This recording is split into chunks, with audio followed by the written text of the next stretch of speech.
अगर आप कक्षा 10 बोर्ड एग्ज़ाम के लिए अर्थशास्त्र को एक ही वीडियो में रिवाइज करना चाहते हो और चाहते हो कि एग्ज़ाम में वही क्वेश्चंस आएँ जो पहले आ चुके हैं, तो ये वीडियो लास्ट तक मिस मत करना। इस चैनल पर मैं इतिहास, भूगोल और राजनीति के भी मोस्ट इम्पॉर्टेंट PYQ वीडियोस पहले ही डाल चुकी हूँ और अब फाइनली अर्थशास्त्र के सभी चैप्टर्स के इम्पॉर्टेंट क्वेश्चंस लेकर आई हूँ। इसे स्टार्ट करने से पहले पिछली वीडियो देखना ना भूलें। इस वीडियो में हम अर्थशास्त्र के हर चैप्टर से वही क्वेश्चंस देखेंगे जो पिछले बोर्ड एग्जाम्स में बार बार पूछे गए हैं। अगर आप इस वीडियो को प्रॉपरली एंड तक देख लेते हो तो समझो अर्थशास्त्र का सिलेबस 90% क्लियर है। तो चलते हैं पहले पार्ट की तरफ। पहला पार्ट देखते हैं। पहला पार्ट है हमारा विकास।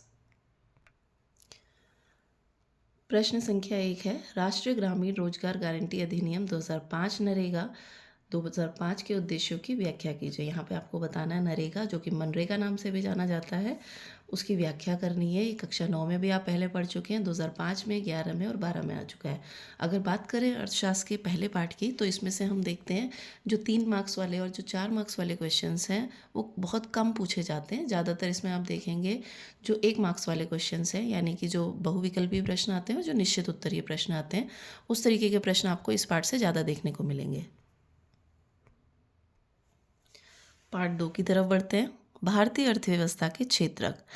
इसका पहला प्रश्न, असंगठित क्षेत्रक के श्रमिकों के संरक्षण के उपाय लिखिए।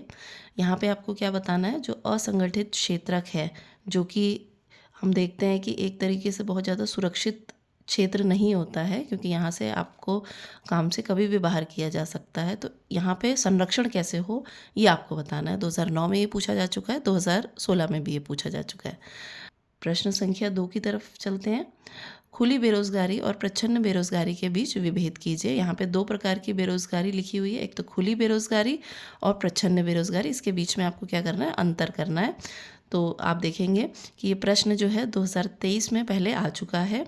ये प्रश्न भी आप 9th में पढ़ चुके हैं, तो बहुत आसान प्रश्न है। खुली और प्रच्छन्न बेरोजगारी यहाँ पे आपको बतानी है। प्रच्छन्न यानी कि जिसको हम छुपी हुई बेरोजगारी भी कह सकते हैं। अगले प्रश्न की तरफ बढ़ते हैं। प्रश्न संख्या 3, मनरेगा 2005, इधर भी बताया हुआ है MGNREGA 2005, फुल फॉर्म भी आपको पता होनी चाहिए। Mahatma Gandhi national rural employment guarantee act के उद्देश्यों की व्याख्या कीजिए। तो ये पहले भी रिपीट हो चुका है, फर्स्ट चैप्टर में भी, मनरेगा या नरेगा। तो यहाँ पे आपको क्या बताना है, उसके उद्देश्य बताने। 2022 में प्रश्न पहले आ चुका है। प्रश्न संख्या 4, व्याख्या कीजिए कि किस एक देश के आर्थिक विकास में सार्वजनिक क्षेत्रक कैसे योगदान करता है। तो यहाँ पे आपको जो सार्वजनिक क्षेत्रक हैं, जो हमारे पब्लिक सेक्टर होते हैं, उनके बारे में यहाँ पे उसका योगदान बताना है। तो 2018 में ये आ चुका है। प्रश्न संख्या 5 की तरफ बढ़ते हैं। प्राथमिक क्षेत्रक से प्रच्छन्न बेरोजगारी की समाप्ति के लिए किए जा सकने वाले उपायों की व्याख्या कीजिए। तो अभी हमने पढ़ा भी था इससे पहले प्रच्छन्न बेरोजगारी। तो यहाँ पे आप देख सकते हैं कि फिर से ये प्रच्छन्न बेरोजगारी आया हुआ है, क्योंकि ये जो प्रच्छन्न बेरोजगारी ज़्यादातर हमें कृषि क्षेत्र में देखने को मिलती है। तो हम इसको वहाँ से कैसे समाप्त कर सकते हैं, ये बताना है। 2016 में और 2020 में ये प्रश्न पहले आ चुका है। प्रश्न संख्या 6 की तरफ बढ़ते हैं। असंगठित क्षेत्र के श्रमिकों को किन मुद्दों पर संरक्षण की आवश्यकता होती है।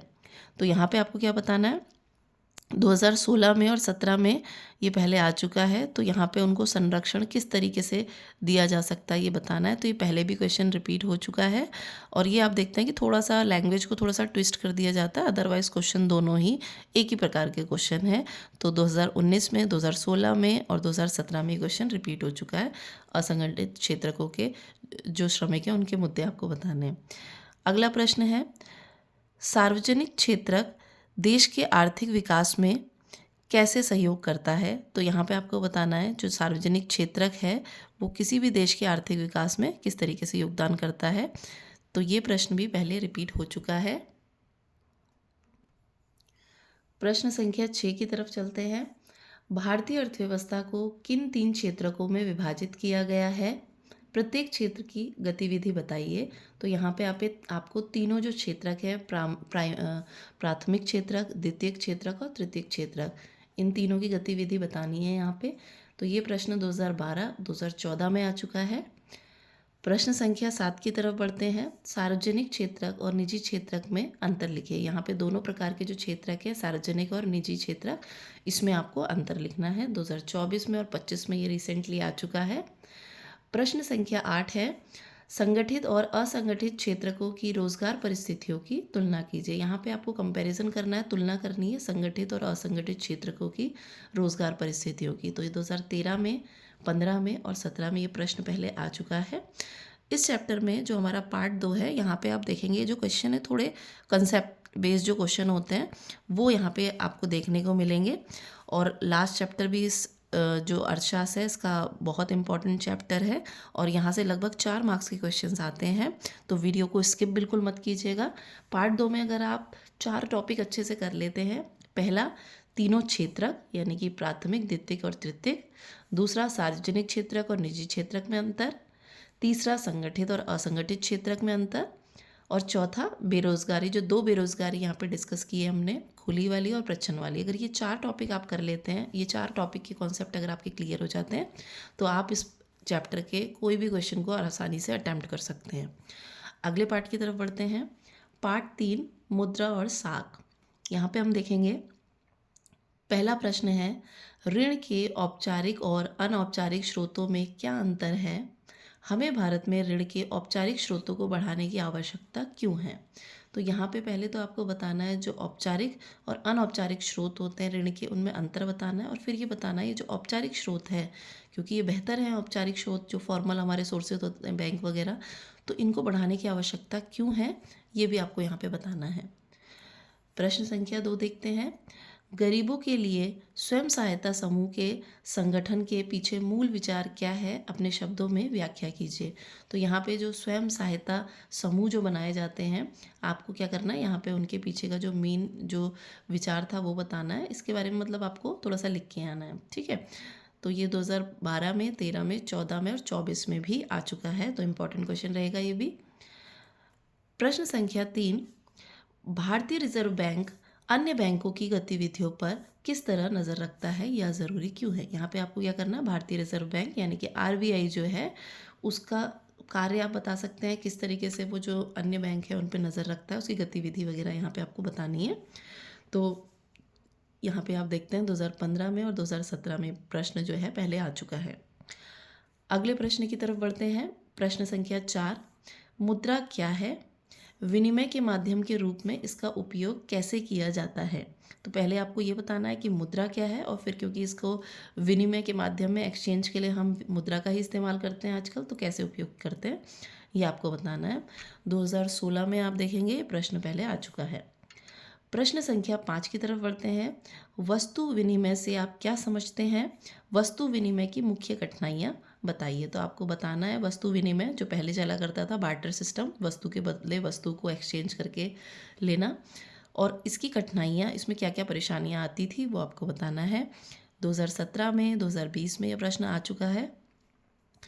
प्रश्न संख्या 6, बैंक से आप क्या समझते हैं? आधुनिक युग में बैंक का क्या कार्य संपन्न करते हैं? तो बैंक, पहले आपको बैंक की परिभाषा बतानी है, फिर आपको बताना है कि ये इनका कार्य क्या है। तो बैंक और उसके कार्य यहाँ पे आपको बताने हैं। ये 2012 में और 2022 में ये प्रश्न आ चुका है। प्रश्न संख्या 7, भारत में ग्रामीण परिवारों की साख के 4 प्रमुख स्रोत बताइए। तो ग्रामीण परिवारों की साख के आपको यहाँ पे स्रोत बताने हैं 4। 2011 में और 2016 में ये प्रश्न पहले आ चुका है। प्रश्न संख्या 8 की तरफ बढ़ते हैं। विकास में ऋण की भूमिका का विश्लेषण कीजिए। तो आपको यहाँ पे बताना है जो ऋण है उसकी क्या भूमिका होती है किसी भी देश के विकास में। 2019 में और 2023 में ये प्रश्न पहले रिपीट। प्रश्न संख्या 9, व्यापार संतुलन क्या है, समझाइए। तो आपको बताना है, ये 2022 में ये प्रश्न आ चुका है, व्यापार संतुलन क्या है।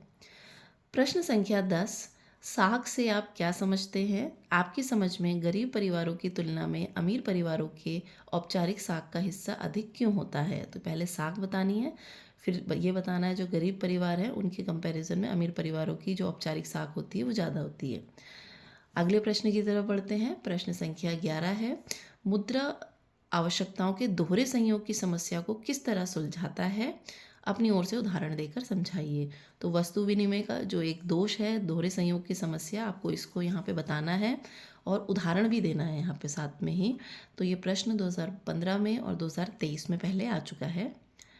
प्रश्न संख्या 12, अतिरिक्त मुद्रा वाले लोग और ज़रूरतमंद लोगों के बीच किस तरह मध्यस्थ करते हैं। तो आपको बताना है जो ज़्यादा मुद्रा वाले लोग होते हैं वो ज़रूरतमंद लोगों के बीच किस तरीके से उनके बीच में मध्यस्थता की जाती है। 2018 में ये प्रश्न आ चुका है। अगर आप चाहते हैं कि यहाँ पे जो भी ये प्रीवियस ईयर वाले जो क्वेश्चंस डिस्कस किए जा रहे हैं मैं इनके आंसर्स भी लेके आऊँ, इन आगे जो आने वाली मेरी वीडियो है उनमें मैं इनके आंसर्स भी बताऊँ, तो कमेंट में यस लिखना ना भूलें ताकि मैं आगे जो वीडियो हैं वो आपकी चॉइस के अकॉर्डिंग ला सकूँ। अगले पार्ट की तरफ बढ़ते हैं। पार्ट 4 है वैश्वीकरण और भारतीय अर्थव्यवस्था। इसका पहला प्रश्न है विश्व व्यापार संगठन क्या है, इसके कार्य क्या हैं। तो यहाँ पे आपको बताना विश्व व्यापार संगठन WTO क्या है और उसके कार्य बताने हैं। 2008 में और 2022 में ये प्रश्न पहले आ चुका है। अगले प्रश्न को देखते हैं। प्रश्न संख्या 2, वैश्वीकरण का प्रभाव एक समान नहीं है, इस कथन की अपने शब्दों में व्याख्या कीजिए। तो यहाँ पे आपको बताना है वैश्वीकरण के प्रभाव, तो आप दोनों प्रभाव बता सकते हैं, पॉजिटिव भी बताइए और नेगेटिव भी बताइए। ठीक है, ये प्रश्न पूरी अर्थशास्त्र के सबसे महत्वपूर्ण प्रश्नों में से एक है। आप देख सकते हैं 2008 में, 16 में, 18 में, 19 में और 24 में ये प्रश्न आ चुका है। प्रश्न संख्या 3, वैश्वीकरण क्या है, वैश्वीकरण प्रक्रिया में बहुराष्ट्रीय कंपनियों की क्या भूमिका है।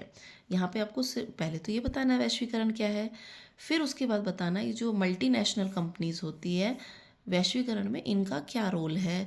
तो अर्थशास्त्र के सबसे इम्पॉर्टेंट क्वेश्चंस में से ये एक क्वेश्चन है। अगर आप सारे क्वेश्चंस नहीं कर पाते हैं तो जो बहुत इंपॉर्टेंट क्वेश्चन है जो 3 से 4 बार एग्ज़ाम में रिपीट हो चुके हैं, इस तरीके के क्वेश्चंस भी अगर आप करते हैं तो भी आप एग्ज़ाम में अच्छे मार्क्स स्कोर कर सकते हैं। तो यहाँ आप देखिए 2009, 11, 12, 13, 14, 17, 20, 22 और 25 में ये क्वेश्चन लगातार पूछा जा रहा है, तो ये क्वेश्चन आप ज़रूर तैयार कर लें।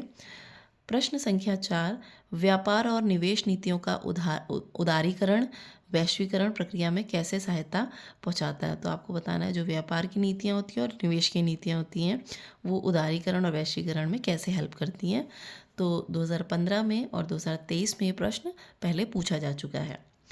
प्रश्न संख्या 5, वस्त्र उद्योग के श्रमिकों, भारतीय निर्यातकों और विदेशी बहुराष्ट्रीय कंपनियों को प्रतिस्पर्धा ने किस प्रकार प्रभावित किया। तो आपको जो वस्त्र उद्योग के जो श्रमिक थे उन पे कैसे कैसे प्रभाव पड़ा भारतीय निर्यातकों का और ये जो MNCs हैं उनका, वो आपको बताना है।